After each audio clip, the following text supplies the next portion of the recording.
क्या आपको पता है वर्ल्ड गवर्नमेंट कैसे बनी और उन्होंने 100 सालों की हिस्ट्री क्यों मिटा दी? क्योंकि जैसा कि हमने लास्ट वीडियो में देखा था, ईमू और उसके आर्मी एंशिएंट किंगडम के खिलाफ वॉर जीत जाती है और इनफैक्ट जॉय बॉय भी मारा जाता है, जिसके बाद पूरी दुनिया पे उनका ही राज था। तो फिर इन लोगों को ऐसी क्या मजबूरी आ गई कि इन्हें पूरे 100 सालों की हिस्ट्री मिटानी पड़ी? और उस हिस्ट्री में ऐसा क्या है कि ये लोग 800 सालों के बाद भी उससे इतना डरते हैं? और भाई 100 सालों की हिस्ट्री मिटाना कोई आम बात तो नहीं है, तो इन लोगों ने ये कैसे किया होगा ना, वो भी आज हम इस वीडियो में देखने वाले हैं। बट सबसे पहले हम ये देखते हैं कि आखिर वर्ल्ड गवर्नमेंट कैसे बनी और उन 20 किंग्स ने अपने ऑर्गेनाइजेशन का नाम वर्ल्ड गवर्नमेंट ही क्यों रखा। तो देखो गाइस, जॉय बॉय और एंशिएंट किंगडम तो स्लेव्स को फ्री करने का काम ही कर रहे थे ना, जो कि एक अच्छा काम है। तो फिर वर्ल्ड गवर्नमेंट को दिक्कत क्या थी? वर्ल्ड गवर्नमेंट को ये प्रॉब्लम थी कि इससे पूरी दुनिया इंस्पायर हो सकती थी और फिर इवेंचुअली एंशिएंट किंगडम का ही साथ देती, मतलब इन शॉर्ट किंग्स के खिलाफ हो जाती। इसलिए उन्हें गलत साबित करने और लोगों के रिबेलियन को रोकने के लिए ईमू ने जॉय बॉय की इस फ्रीडम की लड़ाई को एक अलग ही एंगल देने का सोचा, जिसके लिए उसने अपने ऑर्गेनाइजेशन का नाम वर्ल्ड गवर्नमेंट रखा, जिससे वो ये दिखा सके कि ये लड़ाई जॉय बॉय और किंग्स की नहीं बल्कि जॉय बॉय और पूरे वर्ल्ड की है। और लोगों को अपनी बात का भरोसा दिलाने के लिए ईमू ने अपने जैसे ही करप्ट किंग्स को इस ऑर्गेनाइजेशन में शामिल कर लिया और फिर इस तरह से ये ऑर्गेनाइजेशन बनी और उसका नाम वर्ल्ड गवर्नमेंट रखा गया। और फिर वर्ल्ड गवर्नमेंट ने एंशिएंट किंगडम को कैसे हराया ना, वो तो हमने लास्ट वीडियो में देखा ही है। बट जब वॉर जीतने के बाद एम्प्टी थ्रोन के सामने वेपन्स रखने की बारी आई ना, तो सिर्फ 19 किंग्स ने अपने वेपन्स रखे, बट एक किंग ऐसा भी था जिसने अपनी स्वॉर्ड नहीं रखी, जिसका नाम था नेरोना ईमू। और ईमू अपना वेपन इसलिए नहीं रखता क्योंकि उसे पूरे वर्ल्ड पे रूल करना था और उसने पहले से बाकी किंग्स को बिट्रे करने का प्लान बना रखा था।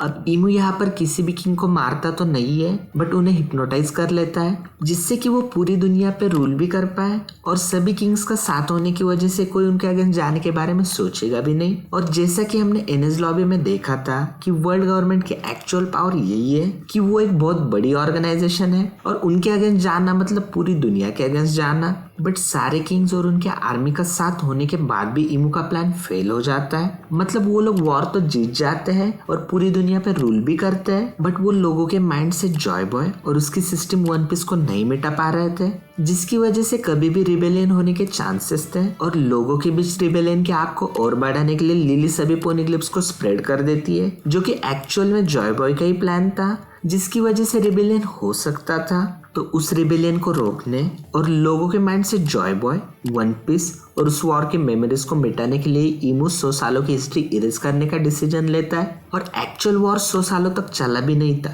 बट वो 100 साल मतलब वो टाइम पीरियड है जो ईमू को एंशिएंट किंगडम और जॉय बॉय को लोगों की मेमोरीज से मिटाने के लिए लगा था। क्योंकि अगर जॉय बॉय को लोगों की मेमोरीज से मिटाना है तो सबसे पहले उसके होने के सारे एविडेंस इरेज करने होंगे। इसलिए ईमू 100 सालों की हिस्ट्री मिटा के जॉय बॉय का एग्जिस्टेंस ही मिटाना चाहता था, क्योंकि जैसा डॉक्टर हीरोलुक ने कहा है, a man dies when people forget him, मतलब एक आदमी तब मरता है जब लोग उसे भुला देते हैं। एंड शायद ये एक फॉरशैडोइंग भी हो सकती है। अब पूरी दुनिया से 100 सालों की हिस्ट्री मिटाना इजी तो नहीं था और वो सभी लोगों को मार तो नहीं सकते थे, अदरवाइज वो लोग रूल किस पे करते। इसलिए ईमू गोरोसे की हेल्प से द ग्रेट क्लींजिंग करता है, जिसमें वो धीरे धीरे जॉय बॉय और एंशिएंट किंगडम के बारे में मिटाना शुरू करते हैं, जैसे वानो में नहीं हुआ था। ओडन जो वानो का शोगन था, उसकी ओरोची ने ऐसे इमेज बनाई थी कि लोग उसे विलन समझने लगे थे और वानो की नेक्स्ट जनरेशन को तो पूरी हिस्ट्री गलत पढ़ा रहे थे। तो सेम ऐसे ही ईमू ने भी किया होगा, बट वो सिर्फ वानो की बात थी,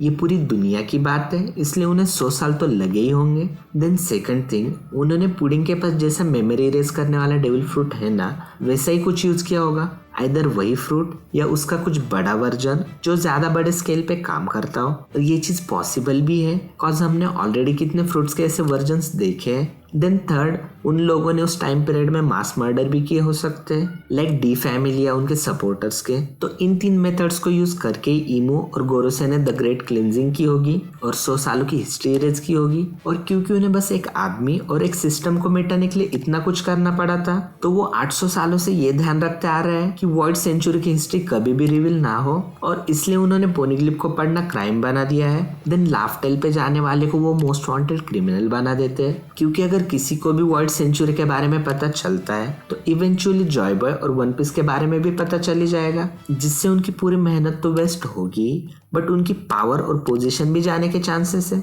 और पूरी दुनिया उनके अगेंस्ट रिबेलियन कर देगी। और इसलिए वो लोग डिक्लैन और पोनिग्लिफ से इतना डरते हैं। और सबसे बड़ी बात मतलब ये कि वो लोग नहीं चाहते कि किसी को भी ये पता चले कि वो लोग एंशिएंट किंगडम के खिलाफ वॉर कैसे जीते थे। और अगर ये बात आपको भी नहीं पता है ना, तो शायद आपने अभी तक ये वीडियो नहीं देखा है और मैं सजेस्ट करूंगा कि आप ये वीडियो नहीं देखें, वरना आपके पीछे भी मरीन्स पड़ जाएंगे।